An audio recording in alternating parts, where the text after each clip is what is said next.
Hello, my fallopian tubers.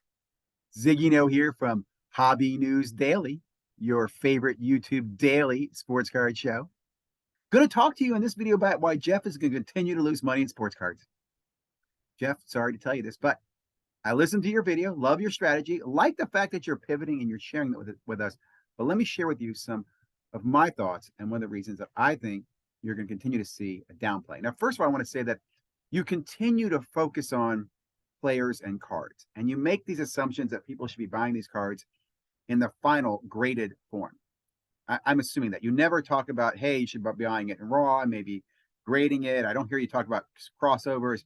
I don't hear you talking anything else. So from my understanding, you're talking about taking something that's already in its final state. It's already had the most value added to it. It's probably in its lowest pop count, or it's its highest quality or highest grade.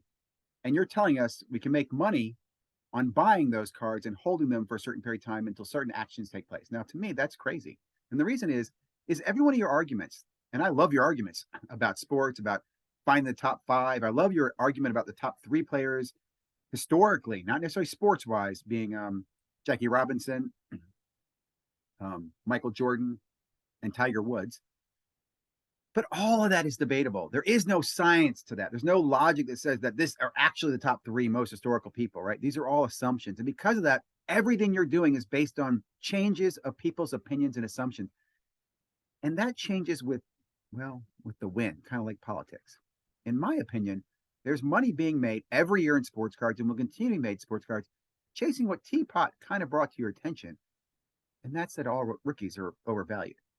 I mean, that's what people chase. They chase rookies on the potential that rookie could be the Michael Jordan, the Tiger Woods, the LeBron James, whatever it might be of their generation. In fact, you talk about making short-term plays on players like in football versus going after baseball or basketball. Again, I think you're mistaken because we're seeing short-term plays in football. But if you look at some of the losses in football, they are some of the steeper losses in the hobby, not only just historically, but in recent times too.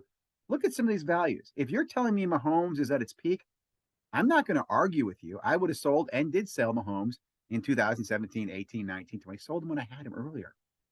And then the same thing with things like Burrow and Lawrence. Are these guys really going to win 3, 4, 5, 6 championships? And if so, I mean, in this modern age, aren't we going to look back at all the printed cards and go, well, it's still not the same? There'll always be too many arguments on why it will not be like that before. So instead of chasing the hope, instead of hoping that something's going to happen based on the final value of a card or final finish value, I suggest you look back at opportunities where you can add value to sports cards. To me, the most common one is through acquiring raw cards and grading raw cards. Patience is a virtue. And patience, now I know some people argue, oh, time the market, you want to be the first one. There is a value to first to market. But I feel that time the market and also timing the market are two important things, right? So maybe if you're opening Prism right now and you're pulling out, I don't know, some hot player, sure you can sell him right now, but he might be a little bit hotter. You just wait till the sports card season, based on what you know of your experience in selling cards, and that is where most people are making money in sports cards. So I think if people listen to this Geoff philosophy of piling upon the goats, and here's another thing I'll say real quickly. One area, and I'll say this too, I've not done this, but if I was going to buy vintage goats like um, Jackie Robinson and Michael Jordan and such, who's the other one? Tiger Woods. I probably would go for rookie cards of lower to mid grades instead of 1 or 2 high grades.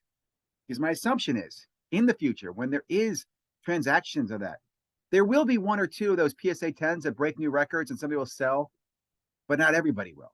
And there'll be more people, well, not more people, those people who have them will be fighting for that business. Where if you're down here in the mid tier, you're more liquid, right? When the PSA 10 Michael Jordan sells for X dollars in the future, and you've got some PSA 5s, you're able to move those faster at the same similar rate of return. Just a tip, just some thoughts.